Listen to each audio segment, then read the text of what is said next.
நமஸ்தே ஸ்கந்தாஸ் இந்த யூடியூப் சேனலில் இன்றைக்கி நம்ம விஷாரத் பூர்வா 3rd பேப்பர் தான் பார்க்க போகிறோம். அது பிரிவு 1 பிரிவு 2ன்னு 2 விதமாக பிரிக்கப்பட்டிருக்கு.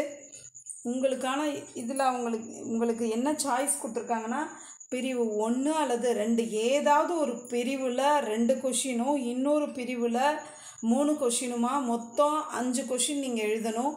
ஒரு கொஷினுக்கு 20 மார்க்கு இந்த மாதிரி கொடுத்துருக்காங்க.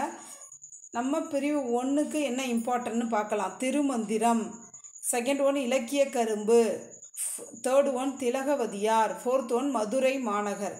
பிரிவு 2ல் ஃபஸ்ட் எடுத்தோன்னா உங்களுக்கு இஆர்சி வரும், அதாவது இடம் சுட்டி பொருள் விளக்கம். அது ஒரு கொஷினுக்கு ஈக்குவல். நான் என்ன சொல்கிறேன்னா அந்த இஆர்சியை ஒன்று ஒரு பாடங்கள்லேருந்து வந்திருக்கு. அதை தவறுதெல்லாம் நம்ம எழுதிட்டோம்னா அந்த மார்க் அப்படியே போயிடும். அதனால நான் இஆர்சியை நீங்கள் படிக்க வேண்டியதில்லை. அதற்கு பதிலாக கொஷின் ஆன்சர்ஸையும் இந்த கட்டுரையும் நல்லா தரவு பண்ணும்போதே மார்க் எடுக்க முடியும். இல்லை நான் இஆர்சியை படிக்கணும் அப்படின்னு நினச்சிங்கன்னா நீங்கள் எல்லா இஆர்சியுமே நல்லா தரவு பண்ணிக்கோங்க. கொஷின் ஆன்சர்ஸ்க்கான இம்பார்ட்டன்ட் நான் கொடுத்துருக்கேன்.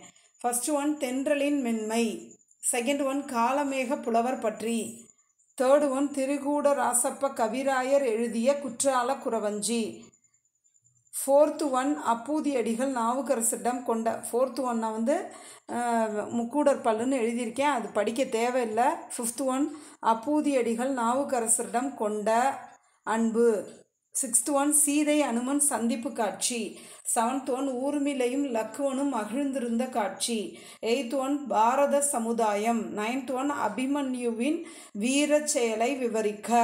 இதில் டோட்டலி நான் 8 கொஷின்ஸ் தான் கொடுத்துருக்கேன், ஒரு கொஷின் வேண்டான்னு சொல்லிட்டேன். ஸோ பிரிவு 1 மற்றும் பிரிவு 2 இப்போ நீங்கள் இதை எல்லாத்தையும் நல்லா தரவு பண்ணும்போது ஏதாவது ஒரு பிரிவில் 2ம் இன்னொரு பிரிவில் உங்களுக்கு எதில் 3 தெரியுதோ அதில் 3மா டோட்டலி 5 கொஷின்ஸ் தரவு பண்ணணும். ஒரு கொஷினுக்கு 20 மார்க்ஸு. டைமிங் தான் இதுக்கு ரொம்ப முக்கியம். 3 hours கொடுத்துருக்காங்க. ஒரு கொஷினை 20 minutes எடுத்துக்கோங்க ஒரு கொஷின் எழுதுறதுக்கு. அதை எப்படி உங்களுக்கு தெரிஞ்சாலும் 20 மினிட்ஸோடு அதை ஸ்டாப் பண்ணிவிட்டு அடுத்த கொஷினை எழுத ஆரம்பிச்சிருங்க. பிறகு கடைசியாக ஏதாவது நேரம் இருந்தால் கூட நீங்கள் செக் பண்ணிக்கலாம். ஆனால் அதுக்கு மேலே ஒரு கொஷினையே எழுதிட்டு இருந்தீங்கன்னா 5 கொஷின் அட்டன் பண்ண முடியாது. 5 கொஷினையும் அட்டன் பண்ணும்போது தான் நல்ல மார்க் எடுக்க முடியும்.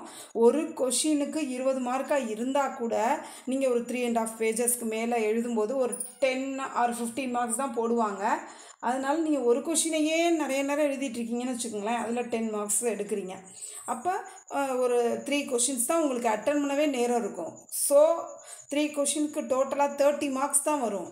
அதனால் நீங்கள் அந்த டைமிங் வச்சு ஒரு கொஷினுக்கு 20 minutes அப்படின்ட்டு எழுதிட்டு உங்களுக்கு அதுக்கு மேலே என்ன தெரிஞ்சாலும் பரவாயில்ல, அடுத்த கொஷின் அட்டன் பண்ணுங்கள். இந்த மாதிரி 5 கொஷினே அட்டன் பண்ணும் போது மட்டும்தான் நல்ல மார்க் எடுக்க முடியும்.